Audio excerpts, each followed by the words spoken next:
Hi hello ಎಲ್ಲರಿಗೂ ನಮಸ್ತೆ. ಎಲ್ಲರೂ ಹೇಗಿದ್ದೀರಾ? ಎಲ್ಲರೂ ಚೆನ್ನಾಗಿದ್ದೀರಾ ಅಂತ ನಾನು ತಿಳ್ಕೊಳ್ತಾ ಇದ್ದೀನಿ. ನಾನಿವತ್ತು ಎಗ್ ಬಿರಿಯಾನಿನ ಮಾಡಿ ತೋರಿಸ್ತಾ ಇದ್ದೀನಿ. ನೋಡಿ, ಫಸ್ಟು ಒಂದು ಒಂದು ಪಾತ್ರೆಯಲ್ಲಿ ನಾನು 4 ಮೊಟ್ಟೆನ ಬೇಯಿಸ್ಕೊಳ್ತಾ ಇದ್ದೀನಿ. ಸ್ವಲ್ಪ ನೀರು ಕಾದ್ಮೇಲೆ, ನೀರು ಸ್ವಲ್ಪ ಬೆಚ್ಚಗಾದ್ಮೇಲೆ ಮೊಟ್ಟೆ ಹಾಕ್ಕೊಂಡು 4 ಮೊಟ್ಟೆ ನಾನು ಬೇಯಕ್ಕೆ ಇಟ್ಕೊಳ್ತಾ ಇದ್ದೀನಿ. ಇಲ್ಲಿ ಮೊಟ್ಟೆಗೆ ಸ್ವಲ್ಪ ಹಾಗೆ ಉಪ್ಪು ಹಾಕ್ತಾಯಿದ್ದೀನಿ. ಉಪ್ಪು ಹಾಕಿದ್ಮೇಲೆ ಮೊಟ್ಟೆ ಈ ಥರ ಬಿರುಕು ಬಿಟ್ಕೊಂಡು ಬೇಯಬೇಕು. ನನಗೆ ಇದರಲ್ಲಿ ಒಂದು ಮೊಟ್ಟೆ ಒಡೆದೋಗಿದೆ, ಪರವಾಗಿಲ್ಲ. ಉಳಿದಿದ್ದೆಲ್ಲ ನೋಡಿ ಈಗ ಬಿರಿ ಬಿಟ್ಟ ಮೇಲೆ ನಾನು ಆಫ್ ಮಾಡಿಕೊಂಡು ಮೊಟ್ಟೆಯ ಸಿಪ್ಪೆನಲ್ಲಿ ತೆಗೆದು ನಾನು ಇಟ್ಕೊಳ್ತಾ ಇದ್ದೀನಿ. 4 ಮೊಟ್ಟೆದು ಸಿಪ್ಪೆ ತೆಗೆದು ಇಟ್ಕೊಂಡು ಕಟ್ಸಾಕ್ತೀನಿ. ಮಧ್ಯೆ ಕಟ್ಸಾಕಿದರೆ ಇದರಲ್ಲಿ ಉಪ್ಪು ಖಾರ ಹುಳಿ ಸೇರಿಬಿಟ್ಟು ತುಂಬ ಟೇಸ್ಟಿಯಾಗಿ ಬರುತ್ತೆ. ನಾನು ಎಲ್ಲ ಮೊಟ್ಟೆಗೂ ಕಟ್ಸಾಕಿ ರೆಡಿ ಮಾಡಿ ಇಟ್ಕೊಂಡಿದ್ದೀನಿ. ಹಾಗೆ ನಾನು ಈ ಎಗ್ ಬಿರಿಯಾನಿ ಮಾಡೋಕ್ಕೆ 2 ಲೋಟ ಅಕ್ಕಿನ ತೊಗೊಳ್ತಾ ಇದ್ದೀನಿ. ಇದರಲ್ಲಿ ಒಂದು 4-5 ಜನ ನಾವು ಆರಾಮಾಗಿ ಊಟ ಮಾಡ್ಬೋದು. ನಾನು ಚೆನ್ನಾಗಿ ತೊಳೆದ್ಬಿಟ್ಟು ಅಕ್ಕಿನ ನೆನೆಸಿಟ್ಕೊಂಡಿದ್ದೀನಿ. ಹಾಗೆ ಈ ಕಡೆ ಗ್ಯಾಸ್ ಮೇಲೆ ಕುಕ್ಕರ್ ಇಟ್ಟಿದ್ದೀನಿ. ಕುಕ್ಕರ್ ಇಟ್ಟು ನಾನು ಸ್ವಲ್ಪ ಅದಕ್ಕೆ 1-2 ಸ್ಪೂನ್ ಎಣ್ಣೆ ಹಾಕಿ ಎಣ್ಣೆ ಸ್ವಲ್ಪ ಬಿಸಿ ಮಾಡ್ಕೊಂಡಿದ್ದೀನಿ. ಎಣ್ಣೆ ಬಿಸಿ ಮಾಡ್ಕೊಂಡಾದ್ಮೇಲೆ ನಾನು ಇದೇನು ಮೊಟ್ಟೆನ ಇಡೀ ಮೊಟ್ಟೆನ ನಾನು ಎಣ್ಣೆಲಿ ಸ್ವಲ್ಪ ಫ್ರೈ ಮಾಡ್ಕೊಳ್ತಾ ಇದ್ದೀನಿ. ಇದಕ್ಕೆ ಸ್ವಲ್ಪ ಅರಿಶಿನ, ಹಾಗೆ ಸ್ವಲ್ಪ ಉಪ್ಪು, ಹಾಗೆ ಸ್ವಲ್ಪ ಖಾರದ ಪುಡಿ, ಈ 3 ಹಾಕಿ ಎಣ್ಣೆಯಲ್ಲಿ ನಾನು ಮೊಟ್ಟೆನ ಸ್ವಲ್ಪ ಫ್ರೈ ಮಾಡ್ಕೊಳ್ತೀನಿ. ತುಂಬ ಏನು ಫ್ರೈ ಮಾಡ್ಕೊಳ್ಳೋದು ಬೇಡ, ಜಸ್ಟ್ ಅದಕ್ಕೆ ಉಪ್ಪು ಖಾರ ಎಲ್ಲ ಹತ್ಕೊಂಡ್ರೆ ಸಾಕು. ಒಂದು 5 ನಿಮಿಷ ಒಂದು ಎಣ್ಣೆಯಲ್ಲಿ ಸ್ವಲ್ಪ ಹೀಗೆ ಫ್ರೈ ಮಾಡಿಕೊಂಡು ಇದನ್ನು ನಾನು ಒಂದು ಪ್ಲೇಟಿಗೆ ತೆಗೆದಿಟ್ಕೊಳ್ತೀನಿ. ಒಂದು 5 ನಿಮಿಷ ಫ್ರೈ ಆದರೆ ಸಾಕು. ತುಂಬ ಟೇಸ್ಟ್ ಆಗುತ್ತೆ ಈ ಥರ ಮಾಡೋದ್ರಿಂದ. ಎಣ್ಣೆಯಲ್ಲಿ ಮೊಟ್ಟೆನ ಫ್ರೈ ಮಾಡ್ಕೊಳ್ಳೋದ್ರಿಂದ ಬಿರಿಯಾನಿ ತುಂಬಾ ಟೇಸ್ಟಿಯಾಗಿ ಬರುತ್ತೆ. ನೀವು ಒಂದ್ಸರಿ ಟ್ರೈ ಮಾಡಿ ನೋಡಿ. ಚೆನ್ನಾಗಿ ಎಣ್ಣೆಯಲ್ಲಿ ಒಂದು 5 ನಿಮಿಷ ಫ್ರೈ ಮಾಡಿಕೊಂಡು ನಾನು ಎಲ್ಲವನ್ನು ಪ್ಲೇಟಿಗೆ ತಗೊಳ್ತಾ ಇದ್ದೀನಿ. ಒಂದು ಮೊಟ್ಟೆ ನನಗೆ ಅದು ಒಡೆದೋಗ್ಬಿಟ್ಟಿದೆ, ಪರವಾಗಿಲ್ಲ. ಆದರೆ ಬಿರಿಯಾನಿಯಲ್ಲಿ ತುಂಬ ಟೇಸ್ಟ್ ಆಗುತ್ತೆ ಅದು ಕೂಡ. ನಾನಿದು ಈ ಕರಿದ ಎಣ್ಣೆಯಲ್ಲಿ ನಾನು ಇನ್ನೊಂದು ಟೇಬಲ್ ಸ್ಪೂನು ತುಪ್ಪ, ಹಾಗೆ 1 ಸ್ಪೂನು ಆಯಿಲ್ ಹಾಕ್ಕೊಂಡು ಬಿಸಿ ಆಗಿದೆ ಆಲ್ರೆಡಿ. ನಾನು ಇದಕ್ಕೆ ತುಪ್ಪದು ಸೇರಿಸ್ಕೊಂಡಿದ್ದೀನಿ. ಇದಕ್ಕೆ ಒಂದು ಪಲಾವ್ ಎಲೆ, ಹಾಗೆ ಎಲ್ಲ ಮಸಾಲೆ ಐಟಮ್ನು ಕೂಡ ನಾನು ಹಾಕ್ತಾಯಿದ್ದೀನಿ. ಚಕ್ಕೆ, ಏಲಕ್ಕಿ, ಲವಂಗ, ಚಕ್ರ ಮೊಗ್ಗು, ಸ್ವಲ್ಪ ಸೋಂಪು, ಈ ಬಿರಿಯಾನಿ ಏಲಕ್ಕಿ ಎಲ್ಲವನ್ನು ನಾನು ಇದಕ್ಕೆ ಈ ಎಣ್ಣೆಯಲ್ಲಿ ಹಾಕಿ ಸ್ವಲ್ಪ ಫ್ರೈ ಮಾಡ್ಕೊಳ್ತಾ ಇದ್ದೀನಿ. ವಾವ್, ಘಮ ಘಮ ಘಮ ಘಮ ಅಂತ ಸ್ಮೆಲ್ ಬರ್ತಾ ಇದೆ. ಇದಾದಮೇಲೆ ನಾನು ಒಂದು ದೊಡ್ಡ ಸೈಜಿಂದ ಒಂದು ನೀರುಳ್ಳಿನ ನಾನು ಕಟ್ ಮಾಡಿ ಇಟ್ಕೊಂಡಿದ್ದೀನಿ ಉದ್ದುದ್ದಕ್ಕೆ. ಅದನ್ನು ಈ ಎಣ್ಣೆಯಲ್ಲಿ ಚೆನ್ನಾಗಿ ಫ್ರೈ ಮಾಡಬೇಕು. ಈರುಳ್ಳಿ ಎಷ್ಟು ಚೆನ್ನಾಗಿ ನಾವು ಫ್ರೈ ಮಾಡ್ತೀವೋ ಅಷ್ಟು ಬಿರಿಯಾನಿ ಸಖತ್ತಾಗಿ ಬರುತ್ತೆ.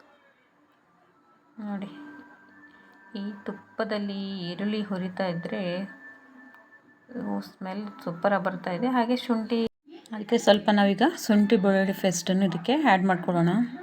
ಪೇಸ್ಟ್ ಹಾಕ್ಕೊಂಡು ಅದನ್ನು ಹಸಿ ವಾಸನೆ ಹೋಗೋವರೆಗೂ ನಾನು ಇದರಲ್ಲಿ ಫ್ರೈ ಮಾಡ್ಕೊಳ್ತಾ ಇದ್ದೀನಿ. ಈರುಳ್ಳಿ 3/4% ಫ್ರೈ ಆಗಿದೆ. ಅದ್ರ ಜೊತೆಗೆ ಶುಂಠಿ ಬೆಳ್ಳುಳ್ಳಿ ಪೇಸ್ಟ್ ಹಾಕಿ ಫ್ರೈ ಮಾಡ್ಕೊಳ್ತಾ ಇದ್ದೀನಿ.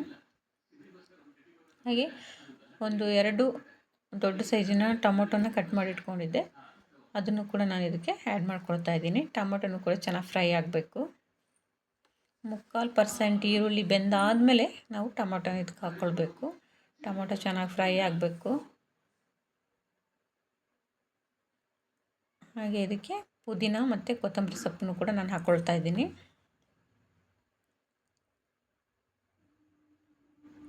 ಹಾಗೆ ಒಂದು ಪಲಾವ್ ಎಲೆನೂ ಕೂಡ ಇದಕ್ಕೆ ಆ್ಯಡ್ ಮಾಡ್ಕೊಳ್ತಾ ಇದ್ದೀನಿ.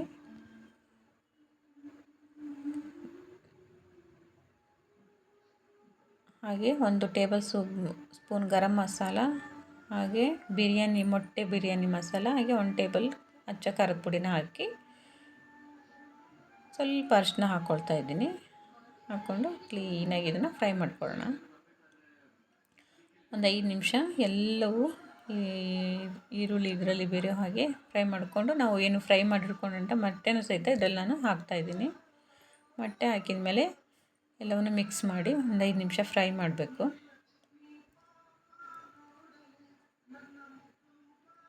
ಎಲ್ಲ ಫ್ರೈ ಆದಮೇಲೆ ನಾನು 2 ಲೋಟ ಅಕ್ಕಿ ತೊಗೊಂಡಿದ್ನಲ್ಲ, ಅದಕ್ಕೆ ನಾನೀಗ ಇದಕ್ಕೆ 3.5 ಲೋಟ ನೀರು ಹಾಕ್ಕೊಳ್ತಾ ಇದ್ದೀನಿ. ನನಗೆ ಸ್ವಲ್ಪ ಉದುರಾಗಿ ಬಿರಿಯಾನಿ ಬೇಕು, ಹಾಗಾಗಿ ನಾನು 3.5 ಲೋಟ ನೀರನ್ನ ಇದಕ್ಕೆ ಆ್ಯಡ್ ಮಾಡ್ಕೊಳ್ತಾ ಇದ್ದೀನಿ.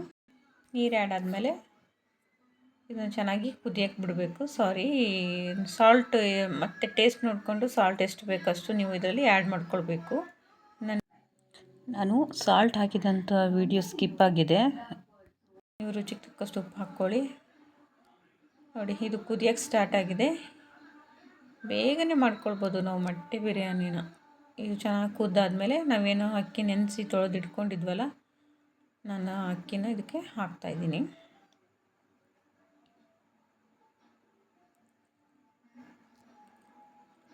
ಅಕ್ಕಿ ಹಾಕಿ ಒಂದು 5 ನಿಮಿಷ ನಾನು ಇದನ್ನು ಹಾಗೆ ಬಿಡ್ತಾಯಿದ್ದೀನಿ.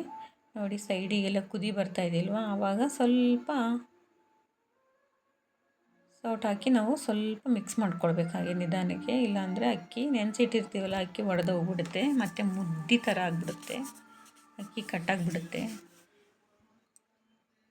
ಸ್ವಲ್ಪ ಕುದಿದ ತಕ್ಷಣವೇ ನಾನು ಲಿಪ್ನ ಕ್ಲೋಸ್ ಮಾಡಿ ಒಂದು ವಿಷಲ್ನ ಹಾಕ್ಸ್ಕೊಳ್ತೀನಿ. ಬಿರಿಯಾನಿ ಒಂದೇ ವಿಷಲ್ ಸಾಕು.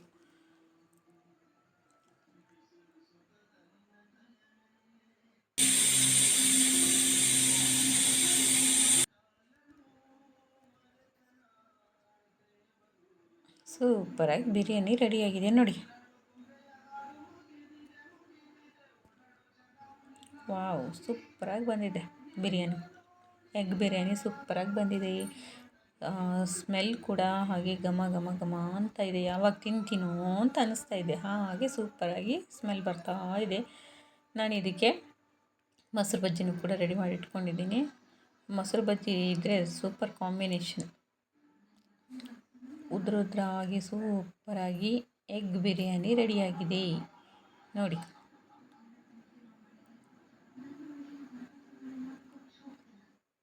ಮೊಸರು ಬಜ್ಜಿ, ಎಗ್ ಬಿರಿಯಾನಿ, ಅದರ ಜೊತೆಗೆ ಎಗ್ಗು ಸೂಪರಾಗಿ ಬಿಸಿ ಬಿಸಿಯಾಗಿ ಉದುರಾಗಿ ತುಂಬ ಟೇಸ್ಟಿಯಾಗಿ ತುಂಬ ಘಮ ಘಮವಾಗಿ ನಮ್ಮ ಎಗ್ ಬಿರಿಯಾನಿ ರೆಡಿಯಾಗಿದೆ. ನೋಡ್ತಾ ಇದ್ದರೆ ತಿಂದು ಬಿಡಬೇಕು ಅನ್ನೋಷ್ಟು ಚೆನ್ನಾಗಿ ಕಾಣ್ತಾ ಇದೆ ಎಗ್ ಬಿರಿಯಾನಿ. ಅಷ್ಟೇ ಟೇಸ್ಟಿಯಾಗಿ ಕೂಡ ಇದೆ, ಸೂಪರಾಗಿದೆ. ನೀವು ಒಂದ್ಸರಿ ಈ ಥರ ಎಗ್ ಬಿರಿಯಾನಿ ಸಿಂಪಲ್ಲಾಗಿ ತುಂಬ ಬೇಗನೆ ಮಾಡ್ಕೊಳ್ಳಿ. ಹಾಗೆ ಈ ವಿಡಿಯೋ ಯಾರಿಗೆಲ್ಲ ಇಷ್ಟ ಆಗಿದೆ ದಯವಿಟ್ಟು ಸಬ್ಸ್ಕ್ರೈಬ್ ಮಾಡ್ಕೊಳ್ಳಿ, ಬೆಲ್ ಬಟನ್ ಕ್ಲಿಕ್ ಮಾಡಿ, ಈ ವಿಡಿಯೋಗೊಂದು ಲೈಕ್ ಕೊಡಿ. Thank you so much.